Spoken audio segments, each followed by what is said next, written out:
सांगा माने आज जीवा भद्रक को सेठी माँ भद्रकाली का दर्शन करिबा। सांगा माने देखा ना बुश भितर केते लोक आछंती। आज मु भद्रक को जाउची माँ भद्रकाली का दर्शन पाइन। मो एक्साइटमेंट बहुत अछि। सांगा माने फाइनली मु भद्रकाली मंदिर पहुंची गली। देखा सांगा माने माँ भद्रकाली का प्रसाद खाऊची।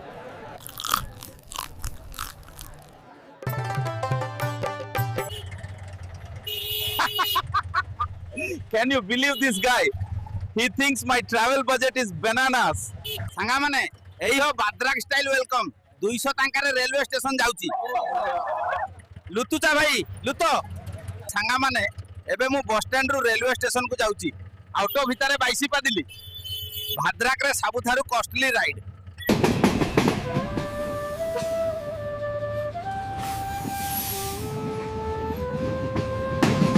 सांगा माने ट्रेन चालू हैला। नेक्स्ट डेस्टिनेशन व्लॉग रे देखिबा। बाय।